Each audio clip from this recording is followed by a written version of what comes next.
Assalamualaikum warahmatullahi wabarakatuh, sahabat feeders dimanapun anda berada. Kembali lagi bersama saya Muhammad Farkan Munzir di acara podcast Style Media Center. Teman-teman sekalian, jadi bulan ini, bulan Februari, Februari ini adalah masa-masa yang krusial, yang sangat penting bagi style, khususnya di kalangan mahasiswa karena bulan ini adalah waktunya regenerasi di hampir semua organisasi mahasiswa saya. Semuanya dari HMJ, KPI, MPI, kemudian HMPR, LDK, UKM, dan lain-lain. Dan pamungkasnya adalah BEM. Dan untuk itu kami telah mengundang orang nomor satu di kalangan mahasiswa style, Mas Jundi Nasrullah, yang kita akan berbincang-bincang terkait beberapa hal di periode kepemimpinan beliau. Jadi beliau adalah Presiden BEM periode 2019-2020 yang sebentar lagi akan diganti. Assalamualaikum Mas Jundi. Waalaikumsalam. Gimana kabarnya? Alhamdulillah sehat. Dan ada kabar baik atau selama ini aktivitasnya selama pandemi gimana Mas? Aktivitasnya selama masa pandemi itu bisa dikatakan cukup banyak karena aktif di eksternal kampus juga internal kampus. Berarti rebahannya berkurang. Rebahannya saya mencoba mengurangi itu. Baik Mas Winji, ini sudah hampir waktunya regenerasi ya. BEM kan di akhir Februari. Seharusnya BEM itu berakhir ketika bulan Desember. Cuma karena ada kebijakan dari kampus itu diperpanjang masa semi liburan ini katakanlah dalam tanda kutip ya. Mau tidak mau kita meregenerasikan secara daring di bulan Februari. Awalnya kami mau meregenerasikan itu di bulan Februari ketika sudah aktif tatap muka sebenarnya, cuma ya itu tadi kita melihat situasi karena ada perubahan gitu ya. Ada perubahan dan pandemi yang tidak selesai, yang mau tidak mau kita harus beradaptasi dengan keadaan seperti itu. Baik, tapi sebelum kita berbincang terlalu jauh dalam masalah regenerasi ini, saya pengen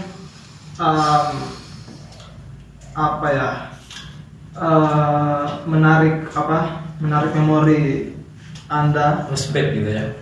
Nostalgia. Ya. Oke. Tentang masuk kepemimpinan Anda setahun terakhir ini seperti apa berjalan? Oke. Kami dilantik sebagai pengurus BEM periode 2019-2020 itu pada bulan Desember tahun 2019. Kami sejak awal mempunyai komitmen bersama, yaitu kami menginginkan BEM yang kita arungi ini selama satu periode ini, yaitu menjadi BEM yang inklusif, terbuka, dan bisa berkolaborasi dengan banyak elemen mahasiswa. Misalnya di BEM Nusantara, katakanlah ada BEM Nusantara dan lain-lain. Apa tujuannya itu? Yang pertama itu pengen kita mengenalkan kampus kita, pengen supaya teman-teman kampus-kampus yang di luar itu bisa juga berteman dengan kita, bisa ngopi bareng dan lain-lain seperti itu. Intinya itu tadi memperkuat tali silaturahim di antar mahasiswa di luar. Dan terbuka kepada semua organisasi, maksudnya tidak milih-milih ini. Kita sebagai lembaga yang di bawah organisasi Islam, masalah Islam. Anda nggak melihat background ideologi yang mereka bawa apa semua cair aja gitu? Tentu saya melihat, cuma seperti ini. Saya tuh cukup terinspirasi dari salah satu pendiri Muhammadiyah, juga pendiri Hidayatullah, tapi saya cukup terinspirasi dengan pendiri Muhammadiyah itu Ahmad Dahlan. Ahmad Dahlan dulu pernah menyatakan bahwasanya dia siap bekerja sama dengan siapapun. Intinya di situ ada perihal kebaikan, ada perihal untuk sama-sama bekerja sama dalam hal kemanusiaan. Jadi yang kita dapatkan selama membangun komunikasi menjalin kerjasama itu seperti apa yang Anda dapatkan dan keuntungannya bagi style sendiri? Keuntungannya itu terlalu melebar kalau langsung style ya, tapi keuntungannya lebih spesifik kepada organisasi. Keuntungannya itu kepada mahasiswa. Karena saya dengar akhir ini banyak mahasiswa style dan akhirnya Gimana? Banyak mahasiswa style yang akhirnya bergabung ke saya dengar seperti itu, organisasi lain lah. Itu kan cuma kabar yang tidak ada fakta. Ya nggak apa-apa, maksudnya konkretnya. nggak apa-apa, itu hal yang saya kira biasa saja. Bagi saya hal bagus itu malah, karena kan kita kan bisa bisa belajar dimanapun. Yang itu masih kaitannya dengan keislaman gitu. Dan saya dalam hal ini nggak mempermasalahkan, mungkin jangan kaget. Tapi maksud saya kira itu, apakah Anda menganggap itu sebagai imbas dari pergaulan yang semakin meluas gitu ya? Kesalahan yang selama ini Anda lakukan. Kalau imbas itu konotasinya negatif bagi saya. Apa istilahnya? Itu dampak positif bagi saya. Ketika kita sudah membangun relasi yang cukup luas, ya mau tidak mau dan suka tidak suka, ya kita akan juga luas dari skala pertemanan yang awalnya lokal di kampus akhirnya melebar menjadi regional maupun nasional. Saya kira itu positif. Saya menganggap itu positif. Sampai. Nah, terus tadi kita sudah banyak berbincang terkait apa yang teman-teman dapatkan dan telah lakukan. Tapi bisa nggak Anda memberikan beberapa contoh terkait perubahan real gitu ya, yang kemudian bisa kelihatan gitu sebelum Anda menjadi presiden dan setelah dan di akhir kepemimpinan Anda? Apa yang sudah Anda rubah? Kalau berubah, ya intinya ada perkembangan gitu Pak. Ya. Kalau berubah itu saya tidak punya. Ya, artinya ada sesuatu yang Anda hadirkan, baik itu merubah atau misalnya menghadirkan sesuatu yang baru. Itu tadi poin pertama yang tadi yang saya sampaikan di awal, kita lebih memperluas relasi kita. Sebelumnya tidak seperti itu. Sebelumnya ada, cuma kan saya lebih menambah lagi. Misalnya ketika ada kegiatan-kegiatan yang sifatnya aksi sosial, aksi event-event, kita terlibat di situ. Misalnya kemarin kita tergabung ketika awal-awal masa pandemi misalnya, tergabung dalam aksi kemanusiaan yang diinisiatori sama teman-teman BEM 4 seperti itu. Kami bergabung di situ, yaitu bagian kita melibatkan bahwasanya kita mempunyai kepedulian tinggi ketika ada isu-isu sosial, ketika saudara-saudara kita ditimpa musibah di berbagai daerah seperti itu. Nah, selama kepemimpinan Anda itu tadi satu ya. Kita lebih elaborasi lagi. Ada tambahan. Ditunggu dulu pertanyaan selanjutnya. Saya ingin tahu respon teman-teman mahasiswa yang lain. Seperti apa keaktifan teman-teman dalam mengikuti program-program yang dicanangkan oleh BEM? Apakah sudah cukup memuaskan bagi Anda atau seperti apa? Selama ini.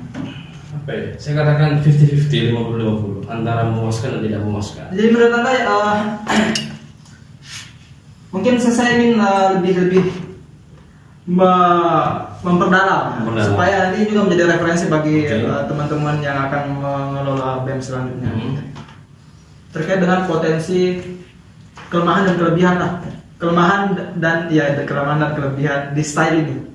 Di kampus apa secara kampus di kampus mahasiswanya, kemudian sistemnya yang berjalan dan sebagainya. Seperti apa Anda melihatnya? Paling tidak ini sebagai bocoran kepada BEM selanjutnya. Kelemahan dan kelebihan yang Anda rasakan selama ini.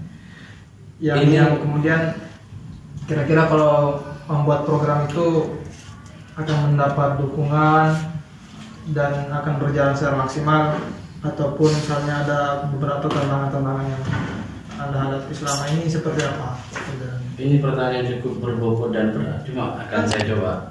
Ini maksud saya perlu kita tahu. Anda memberi informasi supaya teman-teman kita yang nanti akan menjabat selanjutnya bisa punya gambaran gitu. Ini mau ngapain sebenarnya di BEM? Karena kan sejak Maret sudah nggak ada aktivitas BEM, masih daring semua ya kan. Akhirnya mereka saya kira tidak terlalu banyak tahu akhirnya dengan apa sih yang dilakukan di BEM itu. Takutnya nanti setelah jadi nggak bisa ngapa-ngapain. Barangkali itu kalau saya boleh memberikan saran, kekurangan kita misalnya dalam satu periode itu kita yang mungkin dari segi kegiatan atau dari segi program kerja kami itu kurang mengemas dengan kemasan yang milenial atau generasi Z hari ini.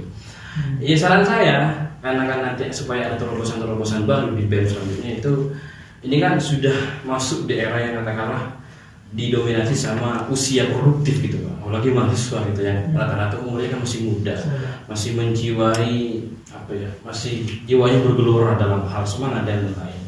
Intinya yaitu teman-teman BEM tuh diharapkan mengemas kegiatannya dengan kemasan yang milenial dan bisa menyentuh seluruh aspek teman-teman mahasiswa dan memberikan wadah potensi apa yang mereka ingin kembangkan di situ. Karena kan kita tahu sendiri untuk menjadi mahasiswa yang anggap katakanlah menjadi output yang berhasil, itu kan kita tidak cukup menguasai hard skill saja yang kita dapatkan di kelas kampus, di kelas katakanlah. Ya, kita sangat diharapkan mempunyai soft skill, kemampuan yang di luar kampus, misalnya kemampuan organisasi, kemampuan desain seperti sampean ini kan, seperti itu Bang. Dan itu adalah tugas BEM untuk kemudian mewadahi begitu. Mewadahi. Yang berjalan selama ini seperti apa? Yang berjalan selama ini kurang maksimal. Mewadahi soft skill itu kurang optimal. Cuma kan kami sudah sejak awal sudah mencoba itu, sudah membuat semacam starting point di situ. Cuma itu tadi kurang optimalisasi saja di kalangan pengurus BEM seperti itu.